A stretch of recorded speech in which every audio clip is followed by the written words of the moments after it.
Hello, ನಮಸ್ಕಾರ. ಎಲ್ಲರೂ ಹೇಗಿದ್ದೀರಾ? ನಾನಂತೂ ತುಂಬಾ ಚೆನ್ನಾಗಿದ್ದೀನಿ. ನೋಡ್ತಿದ್ದೀರಲ್ವ, ಏನಪ್ಪ ಇವಳು ಬೆಳಗ್ಗಿನ ಅಡುಗೆ ಮನೆಯಲ್ಲಿ ಸ್ಟಾರ್ಟ್ ಮಾಡಿದ್ದಾಳೆ.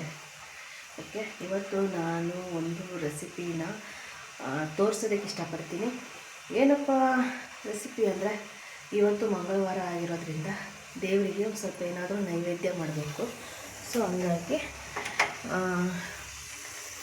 ಅದಕ್ಕೆ ಸಿಹಿ ಐಟಮ್ ಏನು ಮಾಡೋಣ ಅಂತ ಅಂದ್ಕೊಂಡಾಗ ನನಗೆ ಯೋಚನೆ ಬಂದಿದ್ದು ತುಂಬಾ ಈಸಿಯಾಗಿ ಒಂದು 20 ನಿಮಿಷದಲ್ಲಿ ನಾವು ಅದನ್ನು ಸ್ವೀಟ್ ಪದಾರ್ಥನ ಮಾಡ್ಬೋದು. ಒಂದು ಒಬ್ಬಟ್ಟನ್ನು ಮಾಡಬೇಕು ಅಂತ ಅಂದ್ಕೊಂಡಿದ್ದೀನಿ. ಒಬ್ಬಟ್ಟು ಎಲ್ಲರೂ ಬೇಳೆ, ತೊಗರಿಬೇಳೆ, ಕಡಲೆಬೇಳೆ, ಶೇಂಗಾ ಪ್ರತಿ ಅವರವರು ಇದರಲ್ಲಿ ಲೆಕ್ಕಕ್ಕೆ ಮಾಡ್ತಾರೆ. ನಾನು ಇವತ್ತು ಅದು ಯಾವುದ್ರಲ್ಲೂ ನಾನು ಮಾಡ್ತಾಯಿಲ್ಲ. ಓಕೆನಾ? ಇವತ್ತು ನಾನು ಮಾಡ್ತಿರೋದು ಈ ಸೀಸನ್ನಲ್ಲಿ ಎಲ್ಲರ ಮನೆಯಲ್ಲೂ ಇರುತ್ತೆ ಗೈಸ್, ಪ್ರತಿಯೊಬ್ಬರ ಮನೆಯಲ್ಲೂ ಇರುತ್ತೆ ಮಾವಿನ ಹಣ್ಣು. ಮಾವಿನ ಹಣ್ಣಿನಲ್ಲಿ ನಾನು ಹೋಳಿಗೆನ ಮಾಡ್ತೀನಿ ಗೈಸ್. ಹೇಗೆ ಮಾಡ್ತೀನಿ ಅಂತ ನಿಮಗೆ ರೆಸಿಪಿನ ಹೇಳ್ತಾ ಹೋಗ್ತೀನಿ. ರೆಸಿಪಿನ ಹೇಳ್ತಾ ಹೋಗೋದಕ್ಕಿಂತ ಫಸ್ಟು ನಿಮಗೆ ನನ್ನ ಮುಖಾಂತರನೇ ಡೆಮೋ ಕೊಡ್ತೀನಿ ಅನ್ನೋಕ್ಕಿಂತ ಬಾಯಲ್ಲೇ ಹೇಳ್ತೀನಿ ಫಸ್ಟು, ಆಮೇಲೆ ಡೆಮೋ ಕೊಡ್ತೀನಿ. ತುಂಬ ಫಾಸ್ಟಲ್ಲೇ ಡೆಮೋ ಕೊಡ್ತೀನಿ, ಯಾಕೆಂದರೆ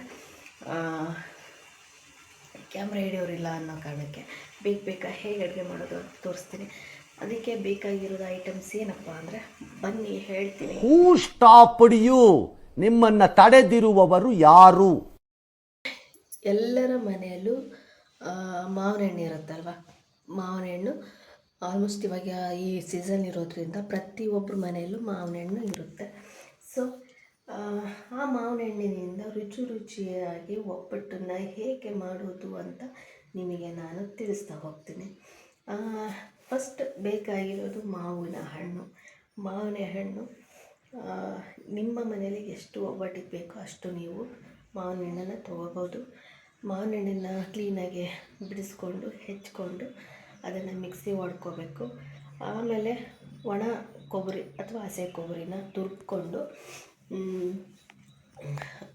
ಅದಕ್ಕೆ ಏಲಕ್ಕಿನೂ ಹಾಕಿ ಅಥವಾ ಒಣ ಶುಂಠಿ ಪುಡಿನೂ ಹಾಕ್ಬೋದು, ಆ್ಯಡ್ ಮಾಡ್ಬೋದು. ಹಾಕಿ ಮಿಕ್ಸಿ ಹೊಡಿಬೇಕು ಸಣ್ಣಕ್ಕೆ. ಮ್ಯಾಂಗೋ ಹಾಗೂ ಒಣ ಕೊಬ್ಬರಿನ ಮಿಕ್ಸಿ ಹೊಡೆದು ರುಬ್ಬಿಟ್ಕೋಬೇಕು. ಇನ್ನೊಂದು ಪ್ಯಾನಿಗೆ ಬಾಣಲೆಗೆ ಸ್ವಲ್ಪ ತುಪ್ಪನ ಹಾಕಿ ಚಿರೋಟಿ ರವೆನ ತುಂಬಾ ಕೆಂಪು ಅದಕ್ಕೆ ಹುರ್ಕೋಬೇಕು. ಓಕೆನಾ? ತುಂಬ ಚೆನ್ನಾಗಿ ಹುರ್ಕೋಬೇಕು ಅದನ್ನು. ಅದು ಕೆಂಪು ಹದ ಬಂದಾಗ ಅದು ಸ್ಮೆಲ್ ಬರುತ್ತೆ, ಉರಿತಾ ಸಖತ್ತ ಸ್ಮೆಲ್ ಬರುತ್ತೆ. ಆ ಸ್ಮೆಲ್ ಬರ್ತಿದೆ ಅಂದರೆ ಅದು ಆಗಿದೆ ಅಂತ ಅರ್ಥ. ಆಮೇಲೆ ಅದಕ್ಕೆ ನಾವು ಆ್ಯಡ್ ಮಾಡಬೇಕಾಗಿರೋದು ಏನಂದರೆ ಕೋವಾ, ಸ್ವೀಟ್ ಕೋವಾನ ಸ್ವಲ್ಪ ಆ್ಯಡ್ ಮಾಡಬೇಕು. ಮತ್ತು ರುಬ್ಬಿಟ್ಕೊಂಡಿರ್ತೀವಲ್ಲ ಮ್ಯಾಂಗೋ ಹಾಗೂ ಒಣ ಕೊಬ್ಬರಿ ತುರಿನ ಎರಡನ್ನೂ ಮಿಕ್ಸ್ ಮಾಡಿ ಅದಕ್ಕೆ ರವೆಗೆ ಮಿಕ್ಸ್ ಮಾಡಬೇಕು, ಚೆನ್ನಾಗಿ ಹುರ್ಕೋಬೇಕು. ಅದು ಹೆಂಗೆ ಏನಂತಾರೆ ಬಾಡಿಸ್ಬೇಕು ಅಂದರೆ ಹೂರಣ ಅದಕ್ಕೆ ಬೇಳೆ ಬೆಲ್ಲ ಹಾಕಿ ಮಿಕ್ಸಿ ಹೊಡೆದು ಅಥವಾ ಬೆಲ್ಲನ ಕರಗಿಸಿ ಹಾಕಿದಾಗ ಮೆತ್ತಗೆ ಮಾಡ್ತೀವಿ ನೋಡಿ, ಒಂದು ಅದಕ್ಕೆ ಅದನ್ನು ಕ್ಲೀನಾಗಿ ಮಿಕ್ಸ್ ಮಾಡಬೇಕು ಸಣ್ಣ ಉರಿಯಲ್ಲೇ. ಆಮೇಲೆ ಈ ಕಡೆ ಇದು ಹಾಕ್ತಾ ಇದ್ದಂಗೆ ಒಂದು ಕಡೆ ಒಂದು ಸ್ವಲ್ಪ ಮೈದಾ ಹಿಟ್ಟನ್ನು ನಾವು ಇದಾಗೋಕ್ಕಿಂತ ಮುಂಚೆ ಒಂದು 10-20 ನಿಮಿಷ ಮುಂಚೆನೇ ನಾವು ಮೈದಾ ಹಿಟ್ಟನ್ನು ಕಲಸಿ ಇಟ್ಕೋಬೇಕು. ಒಬ್ಬಟ್ಟಿಗೆ ನಾವು ಹೇಗೆ ಮೈದಾನ ಕಾಲಿಸ್ತೀವೋ ಹಾಗೆ ಕಾಲಿಸಿಟ್ಕೊಂಡು ಈ ಹೂರಣ ನಾವು ರೆಡಿ ಮಾಡಿ ಇಟ್ಕೊಂಡಿರ್ತೀವಲ್ಲ ಮಾವಿನ ಹೂರಣ, ಅದನ್ನು ಒಬ್ಬಟ್ಟಿನ ಆಕಾರಕ್ಕೆ ತುಂಬಿ ಒಬ್ಬಟ್ಟಿನ ಆಕಾರಕ್ಕೆ ತಟ್ಟಿ ಬೇಯಿಸಬೇಕು.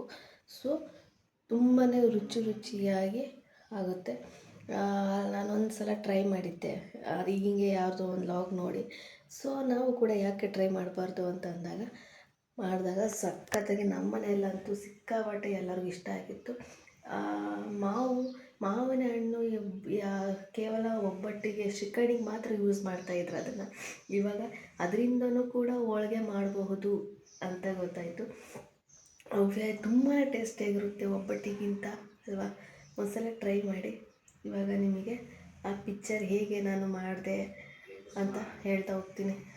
ಬನ್ನಿ ಗಾಯ್ಸ್, ನಾನು ಇವತ್ತು ನಿಮಗೆ ಮಾಡಿ ತೋರಿಸ್ತಿರೋದು ಒಬ್ಬಟ್ಟಿಗೆ ಬೇಕಾಗಿರೋದು ಮೇನ್ ಮಾವಿನ ಹಣ್ಣಿನ ಒಬ್ಬಟ್ಟು. ಮಾವು ಹಾಗೂ ತೆಂಗಿನ ತುರಿ ಹಾಗೂ ಏಲಕ್ಕಿ ಎಲ್ಲ ರುಬ್ಬಿಕೊಂಡು ಇಟ್ಕೋಬೇಕು. ನೆಕ್ಸ್ಟು ಒಂದು ಬಾಣಲಿಗೆ ತುಪ್ಪ, ಚಿರೋಟಿ ರವಿನ ಚೆನ್ನಾಗಿ ಕೆಂಪದಕ್ಕೆ ಹುರ್ಕೋಬೇಕು. ಹುರ್ಕೊಂಡ್ಮೇಲೆ ಇದಕ್ಕೆ ಬೇಕಾಗಿರೋದು ಕೋವಾ ಹಾಗೂ ಮಾವಿನ ಹಣ್ಣಿನ ರುಬ್ಬಿ ಇಟ್ಕೊಂಡಿದ್ದೀವಲ್ಲ ಅದು ಕೂಡ, ಮತ್ತು ಶುಗರು ಅಷ್ಟನ್ನು ಹಾಕಿ ಚೆನ್ನಾಗಿ ಅದನ್ನು ಏನಂತಾರೆ ಮಿಕ್ಸ್ ಮಾಡ್ಕೋಬೇಕು. ಹಿಟ್ಟನ್ನು ಕಲಿಸ್ಕೊಂಡು ಒಬ್ಬಟ್ಟು ಹೂರಣನ ರೆಡಿ ಮಾಡ್ಕೊಂಡಿದ್ದೀವಲ್ಲ ಅದನ್ನು ಅದಕ್ಕೆ ಇಟ್ಟು ಚೆನ್ನಾಗಿ ತಟ್ಟಿ ಒಬ್ಬಟ್ಟನ್ನು ಬೇಯಿಸ್ಕೊಳ್ಳಿ. ಬಿಸಿ ಬಿಸಿ ಒಬ್ಬಟ್ಟು ರೆಡಿ ಗೈಸ್. ತುಪ್ಪದ ಜೊತೆಗೆ ಸವಿರಿಗೆ ಸಕ್ಕತ್ತಾಗಿರುತ್ತೆ. ಕೊನೆಗೂ ಒಬ್ಬಟ್ಟನ್ನು ಮಾಡಿ ದೇವ್ರ ಪೂಜೆ ಮಾಡೋಣ ಅಂದ್ಕೊಂಡು ಬಂದೆ. ಅದಕ್ಕೆ ಅಮ್ಮ ಹೇಳ್ತಾ ಇದ್ದಾರೆ ತುಂಬ ಲೇಟ್ ಆಗುತ್ತೆ ಪೂಜೆ ಮಾಡ್ತಾ ನಿಂತರೆ, ನಾನು ದೇವರಿಗೆ ನೈವೇದ್ಯ ಮಾಡ್ಕೊತೀನಿ, ಪೂಜೆನೂ ಮಾಡ್ತೀನಿ, ನೀನು ಪಾಡಿ ನೀನು ಹೊರಟೋಗು, ದೇವರಿಗೆ ಒಂದು ನಮಸ್ಕಾರ ಹಾಕಿ ಅಂತ ಹೇಳಿದ್ರು. ಹಾಗಾಗಿ ನಾನು ಕೂಡ ದೇವರ ಹತ್ರ ಹೋಗಿ ಸ್ವಲ್ಪ ಕೈ ಮುಗಿದು 3 ಪ್ರದಕ್ಷಿಣೆ ಹಾಕಿ ಕೆಲಸದ ಕಡೆಗೆ ನಾನು ಹೊರಟೇ ಬಿಟ್ಟೆ. ನೋಡ್ತಿದ್ದೀರಲ್ವ, ಇದು ನನ್ನ ಮನೆಯ ದೇವರ ಗೂಡು, ಪುಟ್ಟ ಗೂಡು. ಈ ಗೂಡಲ್ಲಿ ನಮ್ಮ ಮನೆ ಕುಲ ದೇವರು ನೆಲೆಸಿದ್ದಾರೆ. ನಮ್ಮ ಕಷ್ಟ ನಷ್ಟ ಎಲ್ಲ ಇವರೇ ನೋಡ್ಕೊಳ್ಳೋದು. ಬನ್ನಿ ಹೋಗೋಣ. ಇದ್ದೀರಾ ಅಲ್ವಾ, ಎಷ್ಟು ಈಸಿಯಾಗಿ ತುಂಬ ರುಚಿಯಾಗಿ ಒಬ್ಬಟ್ಟನ್ನು ಮಾಡಬಹುದು ಅಂತ. ಪ್ಲೀಸ್ ಎಲ್ಲ ಮನೆಗೂ ಟ್ರೈ ಮಾಡಿ. ಎಲ್ಲರಿಗೂ ಇಷ್ಟ ಆಗಿದರೆ ಪ್ಲೀಸ್ ಕಾಮೆಂಟ್ ಮಾಡಿ, ಓಕೆನಾ? ಮತ್ತೆ ನೆಕ್ಸ್ಟ್ ವ್ಲಾಗಲ್ಲಿ ಸಿಗ್ತೀನಿ ಗೈಸ್. ಬಾಯ್.